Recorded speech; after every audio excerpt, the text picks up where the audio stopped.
Shortly after the release of In Rainbows, Radiohead hosted an online contest for fans to create an animated music video based off of any one of the songs off the album.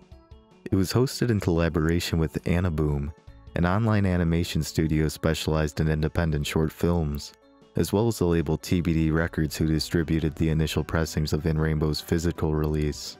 The contest was held from March through August of 2008, touting a grand prize of $10,000 for the selected winner. However, the band ended up being blown away by the sheer quality of the submissions, and ended up selecting 4 of the 5 finalists to receive the grand prize reward. Of these 4 winners were videos for 15 Step, Weird Fishes, Reckoner, and Videotape. The first 3 can easily be viewed on the band's YouTube channel, but oddly enough, the video for Videotape seems to be absent from there. The reason for this being... I don't fucking know. Thankfully, the video can still be viewed online thanks to director Wolf Geyser uploading it onto his Vimeo page. I went ahead and uploaded a mirror onto YouTube as well on my alt channel. Hopefully that won't be taken down. Getting onto the video itself, it takes place in a large parking garage, barren of any human life but instead showcasing the enlivenment of abstract geometry and wavering strings of colorful spaghetti. It's a pretty stimulating video to watch that goes along with the music quite nicely. And I think it's a real shame that it isn't as well known as the others. Hopefully showcasing it here will help change that. While I was doing some deeper research into the contest, I discovered that there was quite a bit of controversy regarding the 4 winners, with the point of contention being that the winning videos were unrelated animations pre-made by studios who just slapped an In Rainbows song on them and called it a day, undermining the work of people who created animations specifically for the contest. If you ask me, I think that blows. I wish the hosts of the contest would have been more conscientious to prevent something like that from happening. But at the same time, there's not much you can do about a music video contest that ended 15 years ago, so we might as well move along here. I just wanted to bring that up because it got me thinking about something. What were the other contest submissions like? Surely there's gotta be some interesting deep cut stuff from there that holds a candle to the winners. I guess I'll just go ahead and log on to Anaboom to see all of the other cool animations people have made, and oh. Well, this sucks. It's a tale as old as the internet itself. A company kicks the bucket and down goes all the hard work and effort put in by thousands of people who relied on said company to just, at the very least, exist! Ah well.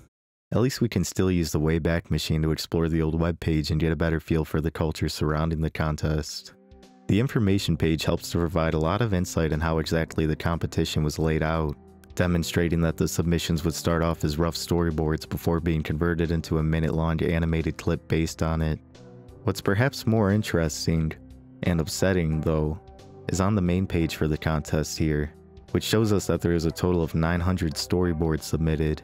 236 of which were developed into minute-long animated clips, and at least 9 of those, excluding the 4 winners, were considered a good enough quality to potentially represent the band in a full-length music video, all of which are now just completely wiped out of existence, unable to be seen by anyone but the person who made them, if they even still have them. But fuck, man, I'm not just going to stop there.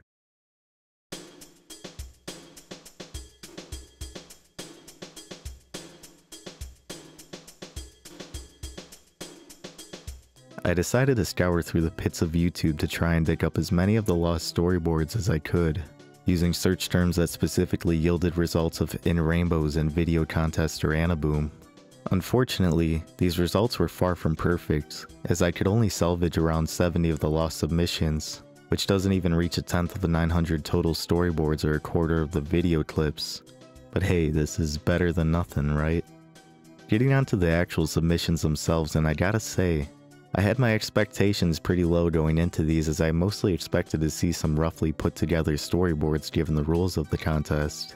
But instead I was happily taken by surprise just to see how much fascinating stuff was made for this thing.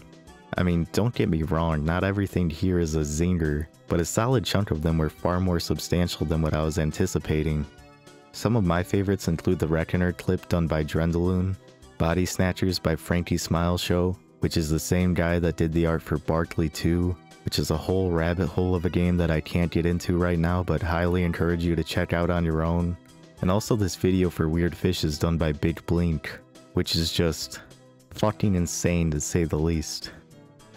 I appreciated that not all of the submissions specifically adhered to using the Anaboom software either, which resulted in a variety of animation styles between traditional paper animation, stop motion using clay or cardboard cutouts, CGI, and hell, someone even had the gall to submit a video made in the fucking Sims. I can't tell you what exactly it is, but a lot of these possess a specific charm to them that you could only get out of a Flash cartoon made in the late 2000s. It just has that soul to it, you know? From a simpler time on the internet just before smartphones would completely overhaul the landscape of the web as we know it, and god damn it, I can't get over the fucking Sims video. Like, just imagine if somehow this was the one the band ended up choosing to be the winner. How much of a mindfuck would that be? Thankfully, that isn't what happened, and the people who worked hard on their animations were rightfully rewarded for their efforts in the end. Well, wait, no, damn it, never mind! Overall, the contest was pretty successful, evidenced by the multitude of unique works that spawned from it. It would be cool to see more artists emulate the idea of embracing non-professional talents to do work with. As long as, well, they're actually fucking properly compensating the artists, that is. Funnily enough, 9 Inch Nails held a film festival around the same time for their Ghosts 1-4 album suite. In fact, it was announced just a week prior to the In Rainbows contest. However, this film festival wouldn't progress very far as it appears that the band only made the initial announcement and then Trent just fucked off and never brought it up again, even after it spawned over 2,000 submissions. You know, you'd think that musicians of all people wouldn't be so short-sighted to exploit the labor of unpaid animators, but I'm starting to digress at this point. Instead, I want to shift focus to something else I found amidst my research. If you recall, there were 5 finalists for the competition, and only one of which wouldn't go on to receive the grand prize and be converted into a full-length music video.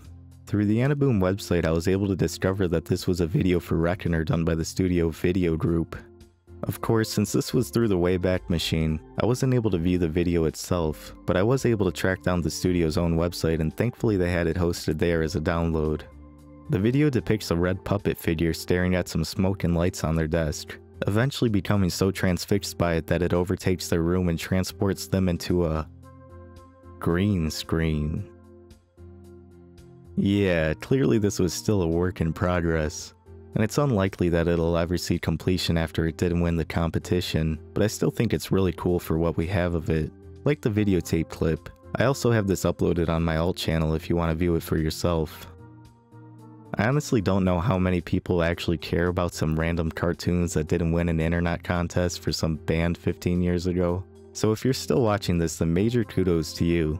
To me, I just find this super fascinating for some reason. As someone who wasn't a fan yet to witness the contest firsthand, I was always mystified by its existence whenever I saw the videos for 15 Step, Reckoner, and Weird Fishes. Without there being any proper documentation of it, especially after Anaboom went down, I knew I had to get to the bottom of it, so I hope this video helped scratch a similar itch for anyone else who wanted to know more about the contest. Radiohead did go on to do something similar for a moon-shaped pool, by hosting a contest through Instagram for fans to create up to minute-long vignettes based off of snippets from songs off the album. I'm not going to cover this one as extensively, but I wanted you guys to know I'm at least aware of it.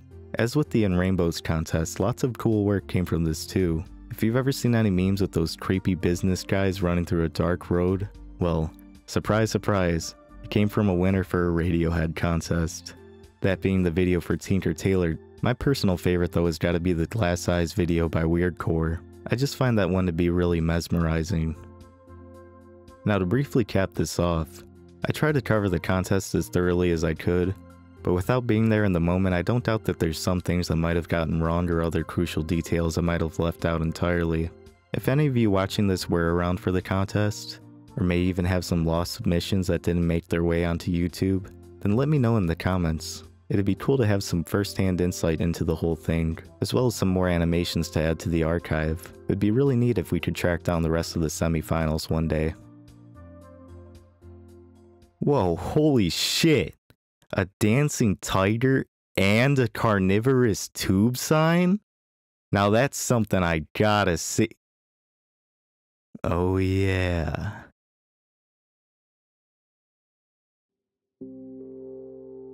It's a damn shame to see all of that hard work go away like it did. Let this be a crucial reminder to everyone who needs to hear this. Despite what you may have been told throughout your life, not all things on the internet stay there forever.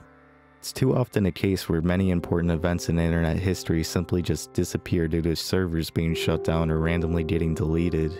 That's why it's so important for websites like the Internet Archive to exist. Without it, there's no way at all that I could have even made this video. The music videos I discussed throughout the first part of this video are all thanks to Mr. Stephen Cole's page on archive.org, who hosts a variety of obscure Radiohead memorabilia on their page. If it wasn't for randomly stumbling across their page one day, I wouldn't have even known about half of those music videos. And I especially couldn't have discovered anything about the In Rainbows contest if it wasn't for the Wayback Machine. It sincerely cannot be understated just how important the Internet Archive is for me, this channel, and so many other channels on this platform that dedicate themselves to uncovering fragments of internet history that would otherwise have been thought to be abandoned or completely eradicated from existence. I normally don't ever want to get too preachy about current events or politics here, but if there's one very rare exception I have to make, it's to briefly discuss the Hatchet vs. Internet Archive lawsuit that went on just recently. 4 major book publishers just won in court against the Internet Archive due to them digitally lending books amidst the COVID-19 pandemic as a substitute for the closings of physical libraries. Despite authors having the ability to opt out of their books being shared, publishers considered this as piracy and a violation of copyright law, claiming that it cost them millions of dollars and promptly led them to sue. I'm aware that this lawsuit is only regarding books loaned through the website, and someone's probably out there thinking that as a music guy this shouldn't be something that really affects me, but it kinda does.